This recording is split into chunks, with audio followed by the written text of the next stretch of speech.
Okay, so I should be live. I am so sorry for being late. And I need to take my charger so I can keep my live stream going. So I am an hour late. I really apologize. I had a photo shoot session this afternoon and we stopped a little bit later than predicted, and there was a lot of traffic. So, due to that traffic, unfortunately, I was not able to make it at 7. I still hope a few people might join. We'll see. I just ate. So I quickly fetched some McDonald's on the way home, so I at least had something to eat, so I would not faint on my stream. That would have been a pity. For those of you watching this in the replay afterwards, today's live stream is going to be about Phantasma, the fantasy romance book talk hype, apparently. I read it for the book club, and I hope that the people joining have read it too. If you are here in the live stream, feel free to write something in the comments so I know I'm not alone here. So for today's video, I'm going to talk about Phantasma, the fantasy romance book. I do not own a physical copy of this book, nor will I in the near future. I think if it somehow falls in my lap, I might keep it. That also lets you know a little bit that I did enjoy the book, but I didn't love the book. Yeah, I feel it was a bit overhyped, but we'll talk more about that later. So for now, I'm going to keep it spoiler free. So I'm going to start talking about Phantasma in a moment. I see more people joining the live stream. So hi, if you're here. I'm in the living room right now, surrounded by my 3 adorable cats, but also quite noisy cats. So if you can hear them scratching or snoring or whatever, that's possible. Nova was around me just a minute ago. Nova? No, now she's not coming.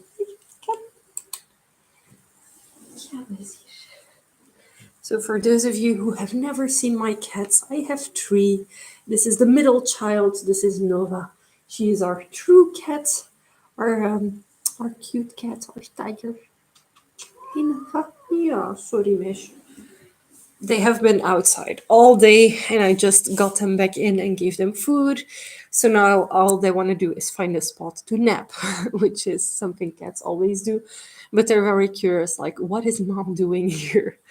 Yeah, my cats are adorable. So enough rambling about me, about my cats. We'll talk about Phantasma. So Phantasma, I don't know how it came on my radar. I think most likely through TikTok, so book talk, that I got the recommendation. It was not a book that I planned on reading soon. I did get the information from a few friends of mine who have read it, that it was a decent fantasy romance and that the smut was not bad. So for those of you who may be interested in the book, it is definitely a fantasy romance with smut in it. It is a simple male-female romance, like nothing special going on there, except that the main character is a witch, and the second main character is some sort of entity. That's all I'm going to say about them for now. So we're going to start talking about the book, I think. I'm not sure if anyone is here or not. I don't see anything in the chat. So if you're here, then feel free to comment in the chat if you want to let me know that you're here or if you want to join in the conversation. So Phantasma is the start of the book. We have 2 sisters. Their mother passes away, and we follow the oldest sister. The oldest sister is like the inheritance sister who needs to inherit the magical necromancer line of the family. And to do that, she has to do a certain ritual within X amount of time that their mom passes away.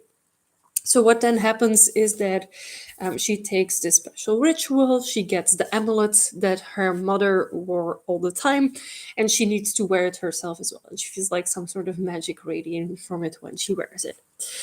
Now her younger sister, so they're setting up to have the funeral and to like have the body, like, it's not like they're, I'm not exactly sure, do they put her in a tomb or do they burn her, like cremate her? I don't know. Doesn't really matter.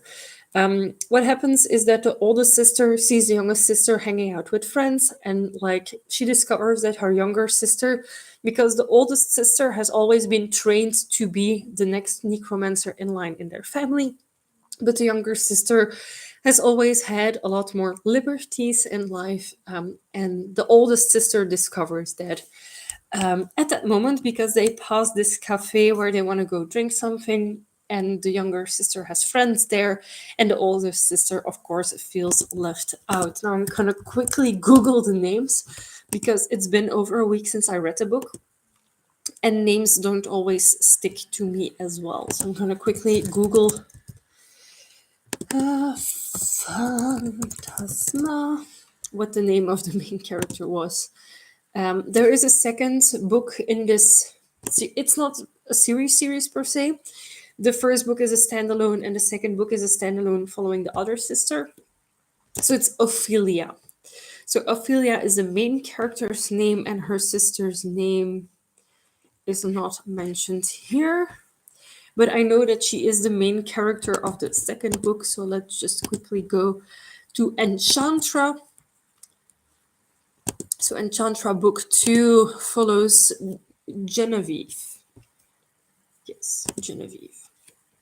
So book 1 we follow Ophelia, book 2 we follow Genevieve. So book 1, Ophelia, we follow her. She comes home from her mom's funeral stuff arrangement that she needed to do that she did without Genevieve, and Genevieve is gone. So instead of being able to contact her sister, which she's not able to, she goes snooping around in her room and she finds a diary. And in that diary, her sister is investigating Phantasma. Now, what is Phantasma? Phantasma is Hunger Games. Hunger Games meets Haunted Mansion vibes. It is kind of a mansion where you can enter a competition. The competition is called Phantasma, and you have to pass, I think it's 7 levels or 9 levels. It's related to the circles of hell. And if you pass all of those and you finish as the only victor of it, you get rewarded by the main devil organizer of it somehow. Now, not everything around Phantasma is clear at the start of the book, because we discover it as our main character, Ophelia, discovers it. And she notices through the diary of her sister that her sister has been obsessed with it, has been looking for someone called Gabriel, and she's not entirely sure what's going on until Phantasma is actually in town. Her sister is gone, and she decides to save her sister. She needs to enter Phantasma as well. Now, a little bit more of the backstory is that when her mother passes away, they are both called to the bank, and there is like a loan taken out. And that loan equals to the value of the house that they live in, and then some, I think, or the house value, I don't know.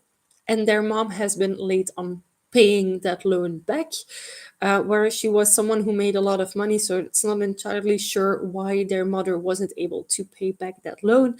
And why she took it in the first place.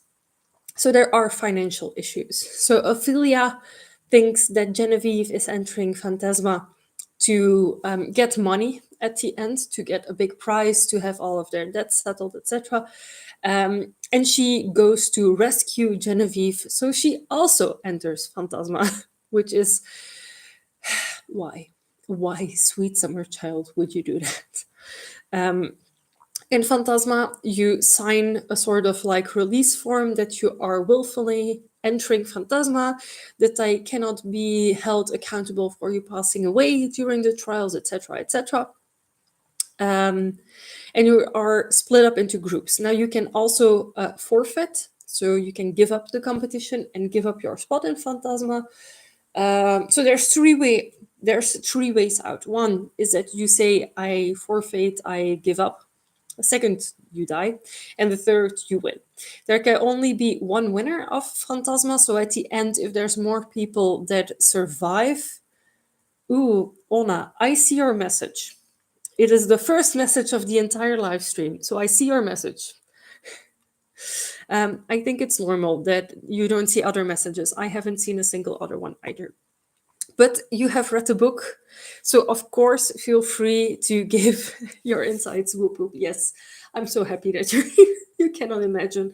I was stuck in traffic from Ghent to home because I had a photo shoot there. And it was 7 and I was still stuck in traffic.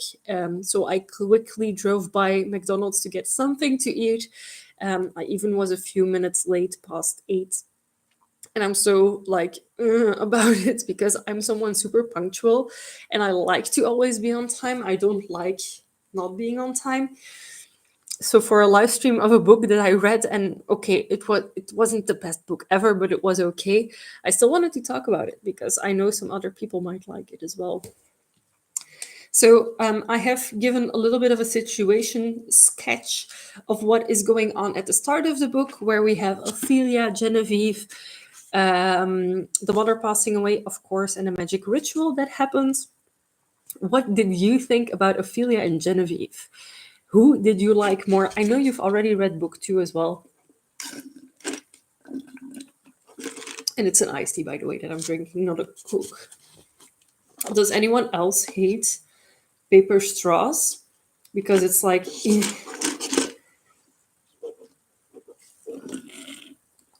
So DK says, I don't know what I feel about this book.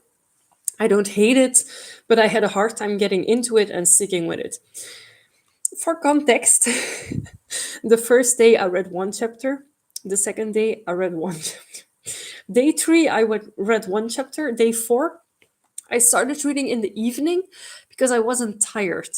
And suddenly it was 3 o'clock and the book was finished. Once we really entered Phantasma, for me it went better. But like the entire part before it, I was kind of annoyed and a little bit bored. So I was not really on track with the book straight away either. And at first I was afraid that I had another DNF. Like last month when we had Vampire Month, I DNF'd Anno Dracula. So I'm really happy that this book at least convinced me to stay. And Ona says Ophelia had to find herself while Genevieve didn't yet. So for context, Ophelia has been raised by their mom to fit into this perfect mold as being the next necromancer in their family line. Whereas Genevieve, you don't get a lot of Genevieve in book 1, I feel. Yes, so Genevieve, Vivi is the short for it, and Ophi for Ophelia. Vivi has their own book. So book 2 is called Enchantra, and that one follows Genevieve Grimm. Yeah, their last name is Grimm, which I found mildly annoying. Like, why? I mean, you get a link to the Brothers Grimm, maybe a little bit to the family, but this entire heritage is based on females. So I'm like, why? I didn't really get it. So yeah, we have the Phantasma trial that both Genevieve and Ophelia are in. But the thing is, when you enter, because so many people enter it, is that you're split up into groups at first, and only when you pass level 5 or 7 of the 9 is when you get merged together with the final survivors. Phantasma is run by devils, so every devil has their own trial that they set up, more or less. It's all based on sins. You have to survive those trials basically and win those trials to pass on. What do I remember? What else? So Ophelia enters it not knowing if Genevieve is in, but she thinks Genevieve is in. She is put into a group with people she doesn't know, people who find her weird, people who are against her from the start. And then something interesting, if we can call it interesting, happens, is that she sees someone on her first night there. So Phantasma is actively trying to have contestants die or quit. That's a lot of the lore that's going on. And the payment for entering Phantasma is your biggest nightmare or your greatest fear. And they actively use those against the contestants. So massive spiders, poltergeists, what have you, all of those things are used against the contestants to either kill them or make them quit Phantasma. So on the first night, Ophelia is there. She goes to her bedroom that she's assigned. And she starts like looking around. There's a bookcase. She immediately finds the book that opens the door behind it. Surprise, surprise. I felt like everything was a little bit too easy for me personally in Phantasma. Everything was just given to Ophelia. She didn't really have to do a lot, in my humble opinion. And this starts making sense because Ophelia then, like, there's a cat walking in or a cat in the room. And the cat kind of goes into this open door from her bedroom that goes somewhere. She doesn't know where, she just starts following it, like on not survival instinct, we're going to say. Um, she goes in there, there is something that she hears, it is pitch black, she doesn't see anything. And then she falls into some sort of door, or she opens a door and it is some sort of portal gateway type situation, or that's what it felt like to me. And she falls through the ceiling into the dining room where someone is setting up. That someone is Blackwell, or he introduces himself as Blackwell, and he is some sort of entity there. There's a lot of discussion in this book on different spiritual entities. I didn't really care what the difference was between like the different spirit types with how they are attached to earth, etc. Either you give me all the information and it is more like an encyclopedia, which I personally would have liked, or you just give me vague details. I don't want the in between. And that's what this book was. It was kind of in between of giving enough details for the book, but not enough that I would care. So they meet Blackwell. It's like immediately lusting over each other, like, ugh, please. And she also has been told beforehand to not make deals with devils. Because you can make a deal with the devil to have them help you, but it always comes at a price. Now, I can't exactly remember what the price ends up being for her to have help from this creature who isn't a devil, but there is always a price to getting help there. So the first trial starts. She's severely underprepared. How she thought he was a phantom boggles my mind. Yeah, like, I mean, with the general setup and everything, even I saw from miles away that he was what he ends up being. I will explain later on, because I don't want to spoil the end of the book when we're talking about the start of the book. Whew, excuse me, that's my McDonald's saying hi. So, first trial. The first trial is some sort of maze. She gave up 10 years of her life. Yeah, exactly.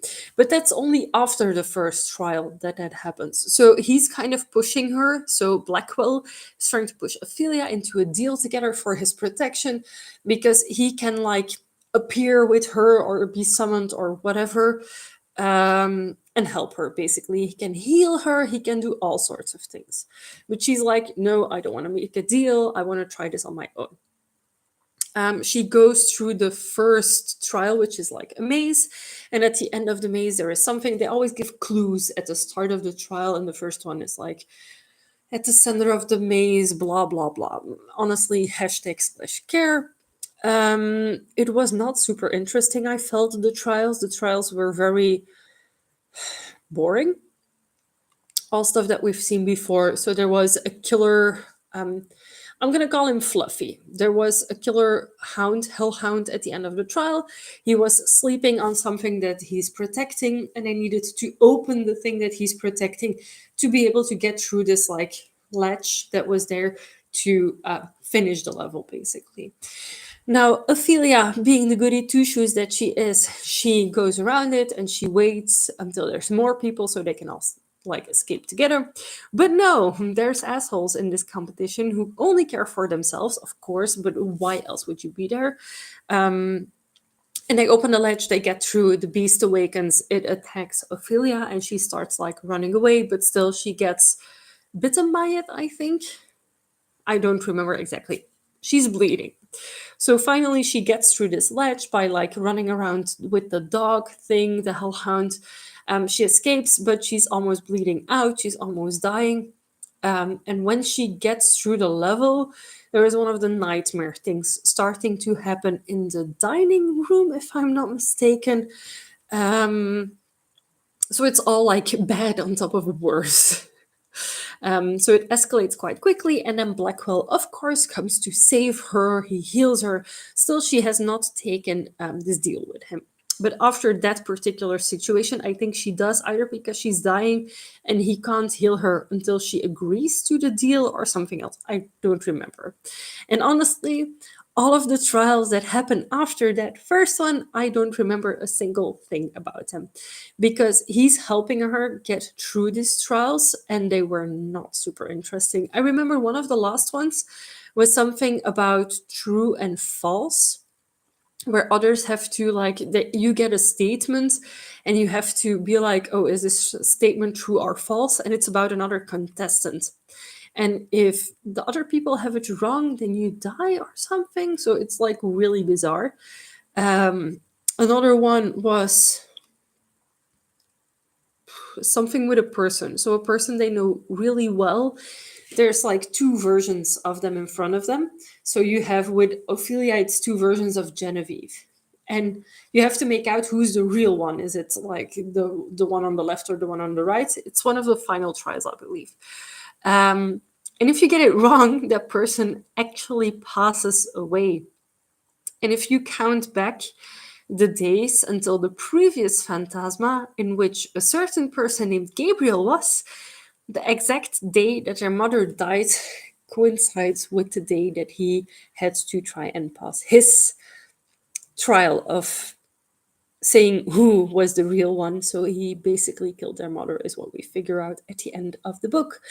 Now, Genevieve and Ophelia's mother, what they don't know is that they were conceived, or at least one of them was conceived, during an edition of Phantasma in which they both were. So both their mother and this Gabriel. Now she goes looking for the name Gabriel. She finds a few things and clues here and there. And she tries to get the help from Blackwell, but Blackwell actually lies to her. And it is something that comes to bite him in the ass. But the romance, of course, between Ophelia and Blackwell starts growing. I don't know why, but like you see it from miles away that they're gonna end up together. Like, insta lust was really the key word for it. Was the smut agreeable? Was the smut nice? Yes, of course it was. Was it the best smut that I've ever read? No. At the total end of the book, they do get their happy ending, because so at one point the trials merge. So Ophelia and Genevieve get reunited, and then I see there's a new comment. Why smut? Yeah. It's not why if there's smut in it, to be honest. In my humble opinion. If you want smut, read Scarlet St. Clair. Or read Court of the Vampire Queen. That is smut without even knowing the names of the characters. But with this book, it felt a little bit like... I felt like the gore was a little bit like too much. I don't know. And also because she's being protected by Blackwell, suddenly none of the gory things happen again. So I felt like the start of the book and the trials were very gore heavy, and also the start of Phantasma. And then once Blackwell enters, it's like smut. Not that it's a bad thing, but like it wasn't the best thing ever. So, merging of the trials. Ophelia has come past this certain level that she needs to reach for all of the leftover candidates to be merged into one group. And surprise, surprise, Genevieve is there as well. How she got there, we don't know. We don't know how she passed the trials. They're just like happy, happy, joy, joy, investigating the whole Gabriel and their mom situation. What happens next is that they both pass the next trial, and or they don't pass. I don't know.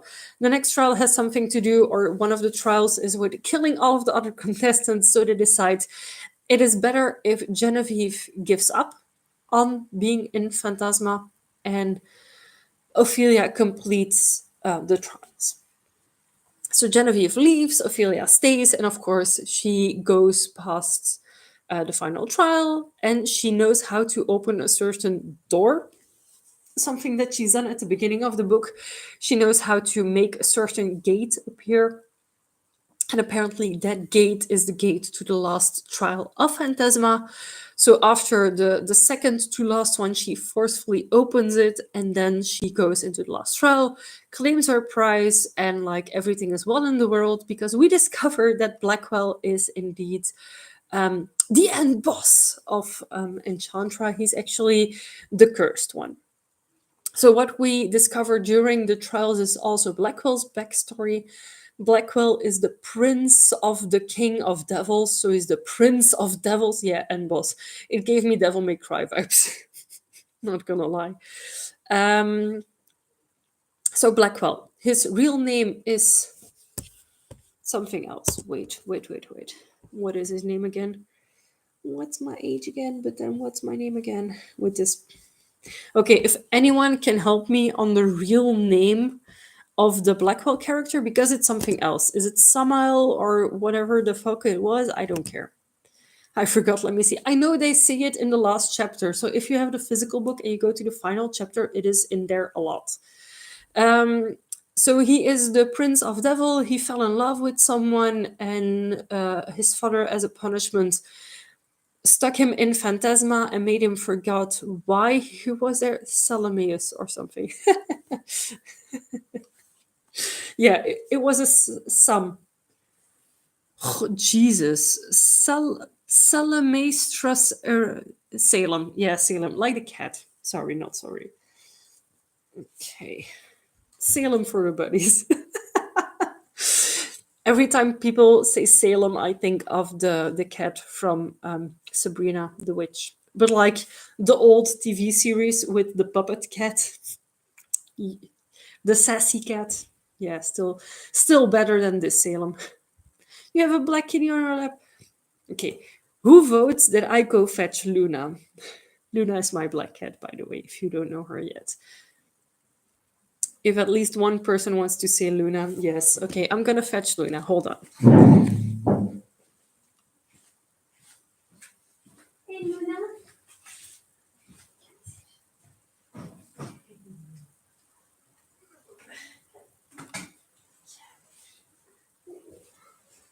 I have the Luna. I have acquired cat. So this is Luna. So Luna, say hi. Luna's like, I was sleeping, human. Leave me alone. Yes. Luna. Wait, I will do this so you can still see her. My tiny little Luna. This is the monster cat. She destroys everything. She gets on the tables, everything. She is really, really sweet. All of my cats are sweet. Nova was here at the beginning of the live stream. She came to say hi. Lucky is snoring on the sofa. And Shadow is our non-official fourth cat. He's an outdoor cat. So if you want to see him, I will have to take my laptop outside. Okay, so all of this to say that Salem is a cat's name and not a human name. But he's like the Prince of Devils. He's been punished by his father to be in Phantasma. Something I forgot. At the beginning of the book, the Ophelia girl walks past the Phantasma building and has some sort of spiritual encounter with two entities, and one of them ends up being Blackwell. But in that moment of clarity, he gives her a type of riddle, something with a heart and with a key, and she solves it at the end to set him free. And after that, so when Phantasma is finished, they of course end up together like a happy family situation thing, and they gift a travel thing to Genevieve, which isn't really clear what they're giving her at all, in my opinion. Luna never stays on my lap like this. So must be your guys' good vibes. Cutie. Yeah. I'm distracted by the paws. She has these like little black toe beans. Like toe beans. Yes, I know, I'm sorry. The Disney style ending, yeah. I got it that they had to end the book somehow and to make it like it's not the start of the series. It's definitely a standalone book if you want it to be a standalone book. I didn't know that there was a book too. But I found indeed that the ending was like, it lacked a lot. Okay, this is just gonna turn into a having Luna on me. Yeah, I think she's gonna stay. So, what were your guys' opinions on Phantasma? I think I gave it a 4 stars at moment of reading it. Let me quickly check how many stars I gave it. Yeah, I gave it 4 stars. In hindsight, I should have given it 3 stars because it wasn't the best book ever. I did enjoy the smut, and after the other books that I read at that moment, what did I read before? That's maybe a better question to give a little bit of context. Please stay. Even liggen? Ja, een beetje. So what did I read before? I read. What did I read? Blood over Brideshaven? No, Emily Wilde. So yeah, going from the super tame Emily Wilde, I went into Phantasma and it was like, oh yes, finally, some more smut and some more things going on. Because I feel like the Emily Wilde books are a tiny bit boring. Are you gonna sit like this? Oh, you cutie. I gave it 4 stars. I read it in the fall, so it was vibey. It was a quick read and I had fun. Yeah, same. Give it 4 stars because I liked the trials. Yeah, I liked some of them, but I didn't like all of them. Look at the cute little face. Yes, you cutie. She loves me, I swear. But I don't need to keep waking her up. Like, wee. No, no, Luna, no. For context, she's like with her paws on the table here. Oh, je schattige hart. Mijn kleine schattige poes. Oh, nee, nee, nee, nee. Okay. I'm gonna let Luna go. So say bye to everyone, Luna. Bye, everyone. No, she's over it. She cute, but she's over it. Yes, yes, yes. Okay, go play. And then what she does is she turns around and she looks at me like, "What now, woman?" I think she's going back to where she was sleeping. So bye, Luna. I just read Kingdom of the Wicked like the week before, and there were a lot of similarities. I think I liked Kingdom of Wicked a little better. I have that series. Hold on. I'm gonna take you to my TBR shelf. So when I read it last year, Enchantra, I read too many books this month. I'm reading too little. So let me take you behind the scenes in my house. Woohoo! If you're here from when I started my channel, you might recognize this particular view. This is my TBR bookshelf. It is where I keep all of the books that I still want to read somewhere in the future. I'm gonna try and prop you up on something here so you don't fall down. This is not the best idea that I have had. Yes, we have a letter. The bookcase has a letter! And that cluttered mess of a side is my partner's side of books. Mine is here. There is no better way to have you be stable, but Kingdom of the Wicked. They are alphabetized by author name. So I have them. Found them. Hooray. So I have the entire trilogy. What I don't like is that this book has a completely different backing from the others. And also if you look at the spines, etc., this book has like a purple edge around it. So removing the dust jacket doesn't even help it.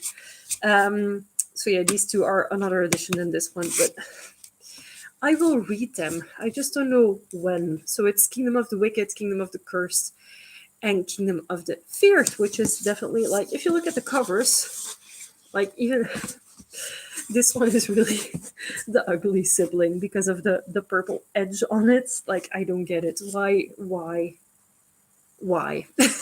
I don't get it. But yeah, I definitely still have these books, and it might be an ID because we still need to pick.